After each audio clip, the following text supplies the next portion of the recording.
Hey guys, welcome back to Kids for Code. Today we'll be learning about string manipulation and for loops. Indexing strings. We can recall what a string is. It's a sequence of characters. We can assign an index to each character to help identify them. So we have an example with the string hello, and as you can see, each character of hello has been separated and assigned an index. H has been assigned 0, E has been assigned 1, L has been assigned 2, second L has been assigned 3, and O has been assigned 4. And we can use these indexes to help locate each of the characters. So, if I wanted to know where H is located, you could tell me that's located at index 0. If I wanted to know where O is located, you could tell me that was located at index 4. And notice how the indexing starts at 0 instead of 1. This is very important to remember. Slicing strings. Why would we need to assign each character of a string a number? What if we only wanted to assign part of the string? Then having ways to identify the characters will come in handy. If we want to find LO, access index 3 and index 4. Syntax. To access a single character, you'd write the index number that you want to locate inside brackets after the variable name.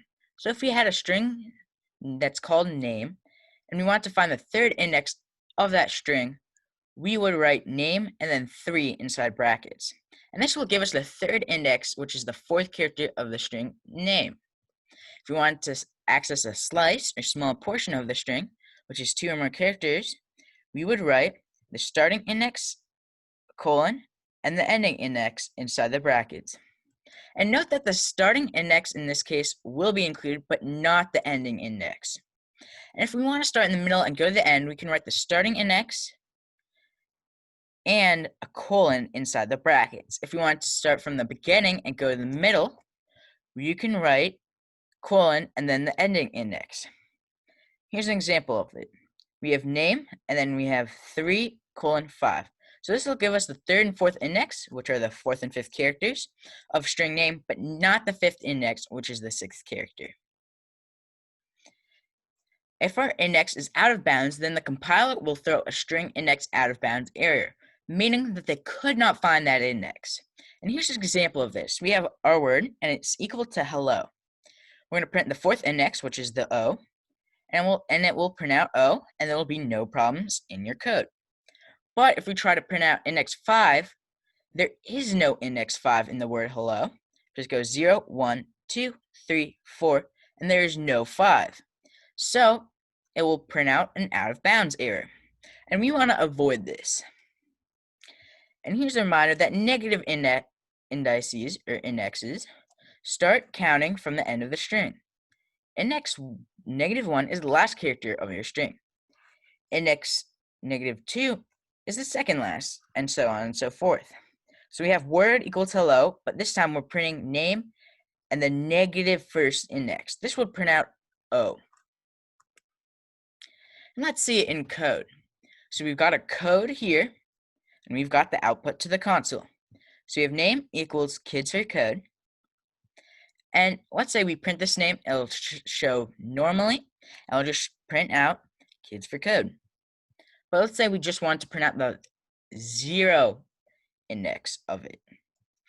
We have K. That's what will be printed out because it is index 0, because strings start at index 0, not index 1.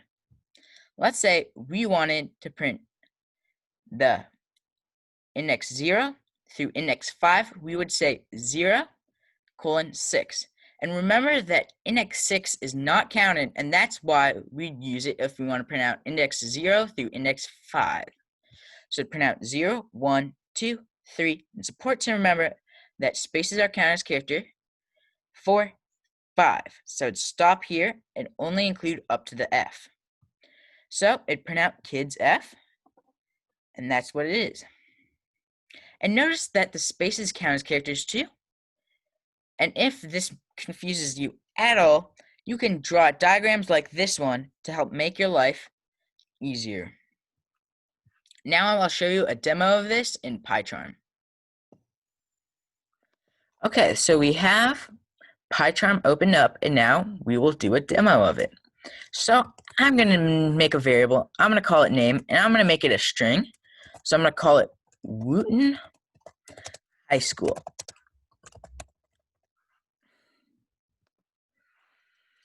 And what if I wanted to print out the S in school, and that's the only thing I wanted to print out? Then I could just print name, the index, which is, if you count it, it would be the 13th index. So we just have name 13, print it out, and it would be the S. But let's say I don't want to print out the name of the high school, I just want to print out the words high school. So if I try to do it, and I wanted to do this, the only way to do this is you want to have the starting index and the ending index. So this starting index is 8, the ending index is 18. So if we did this, put it in brackets, we have 8 colon 18, and we printed it to see what happens. We print it, it just says high school instead of high school, because L is index 18, and we do not include that index because it is the ending index. So to fix this, we're just going to change 18 to 19. We're going to run it. This time I'll print out high school properly. Now I will show you some information about for loops. For loops. They execute a block of code to iterate across something for a certain length. Here's an example. For each letter of my name, we can check if it is a vowel. So here's an example of the structure. So for item name in my iterable, print item name. Here's an example of a for loop. So we have word equal to hello, and for letter in word, print letter. So for each letter in the word hello, we will print that letter. So it'll iterate 5 times, each time printing a different letter of hello. So it'll print out H, then E, then L, L, then O. Here's a more complicated for loop. This for loop will print out the vowel of each word. So we have word is equal to hello. Then we have a for loop, which is for X in word, with X instead of a letter. And if X equals A, X equals E, X equals I, or X equals O, or X equals U, we're going to print out X. So we're going to go through this for loop. So it starts with X being equal to H. H is not equal to any of these letters, so we will take the value of E. E is equal to E, so we will print out the value of X, which in this case is E. Neither of the L's are equal to any of these letters, so I'll run, nothing happens. Then X will equal O. O is equal to O, so it will print out at value of X, which in this case is O. So our final result is printing out E and printing out O. And note how you can still use conditional statements inside of a loop. You can also use a loop inside of a loop if you wanted to. Notice how that we can only use loops for something iterable, like strings.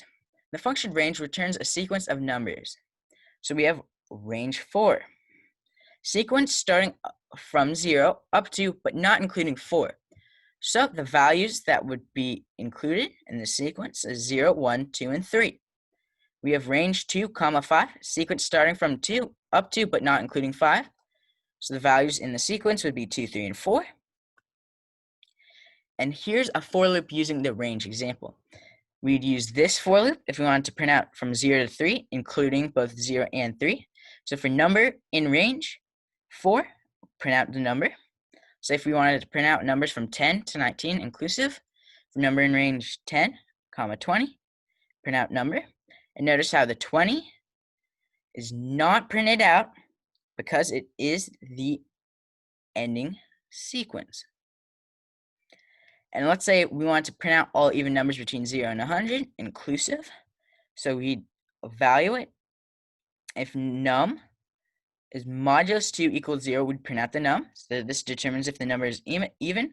And the range that we are executing from is all numbers between 0 and 100, and 101 isn't included, so that's why we're choosing it as our range. Now I'll show you a demo of for loops in PyCharm. So we have PyCharm open up. I'm going to start with a for loop. So I want to start with for x in. I'm actually just going to use a string. I'm not even going to declare a variable, so I'm just going to call this variable. I'm just going to call this string for loops. So we're just going to print out x, and let's see what happens. So we're just going to run it, and we're going to print out x. And you'll see it includes space as a character, so that will be printed out too.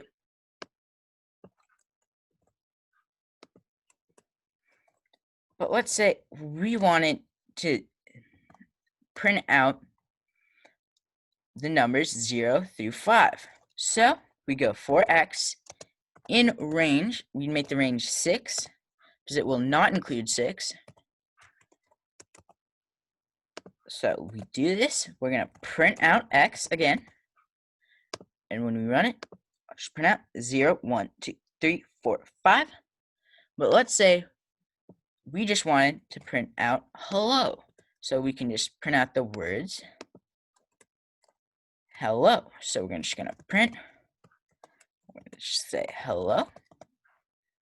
We're going to run it. And as you can see, it prints out hello 6 times. So while x equals 0, it prints out. While x equals 1, it prints out hello. While x equals 2, it prints out hello. While x equals 3, it prints out hello. X equals 4, it prints out hello. X equals 5, it prints out hello, but it does not print out hello while x equals 6. Let's say that we only wanted to print out a certain number of words. We just wanted to print out 2 through 5. We didn't want to print out all the way 0 through 5. So we're going to make another for loop. We have for x in range. This time the range will be different. We need our starting value, which should be 2. Then we're going to go comma and 6 because we want to print out up to 5. And once it hits 6, it will not print out 6 if we use a print statement. So it's going to print out the value of x. We're going to run it this time. Let's see what it equals. I'll print out 2, 3, 4, and 5. This has been the for loop demo in PyCharm. This has been the lesson on string manipulation and for loops. Hope you guys had a great day. See you guys in the next video.